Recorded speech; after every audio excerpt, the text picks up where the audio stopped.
Naniniwala si Senator Risa Ontiveros na dapat i-demand ang pananagutan mula sa mga opisyal na nagtangkang pagtakpan ang kaso ng drug war victim na si Kian De Los Santos. Ito ay matapos na pagtibayin ng Korte Suprema ang conviction sa 3 pulis na sangkot sa pagpatay kay De Los Santos. Sa isang statement, sinabi ng senadora na ngayong nagpasya na ang korte na isang senseless act of murder ang pagpatay kay Kian, dapat na i-demand ang pananagutan sa mga opisyal na nagtangkang pagtakpa ng naturang insidente at gumawa ng kasinungalingan kay Kian at sa kanyang pamilya para i-justify ang kanyang kamatayan.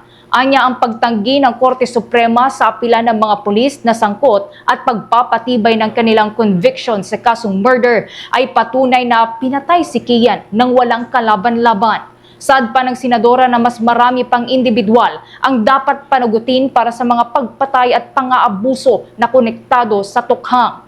Ipinunto ni Senator Ontiveros na nagpapatunay ang desisyon ng Korte Suprema na ang mga pagpatay sa kasagsagan ng pagkamatay ni De Los Santos ay sistematiko at gayon din ang mga nag-utos sa kanila ay dapat na mapanagot dahil hindi ganap na maisisilbi ang hustisya.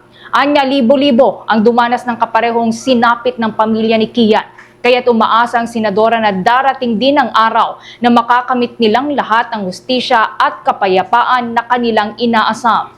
Samantala, itinuturing naman ng senadora na isang inspiring development para sa mga nagsusulong ng karapatang pantao ang naging desisyon ng korte. Gayon din sa civic groups at mga pamilya ng mga biktima ng extrajudicial killings. Matatandaan taong 2017 nang mapatay ng mga pulis ang grade 11 student na si Kian sa kasagsagan ng tukhang matapos umanong manlaban at magpaputok ng dakpin siya. Subalit, Nobyembre ng taong 2018, idineklarang guilty sa kasong pagpatay ang 3 pulis na sangkot sa pagpatay kay De Los Santos.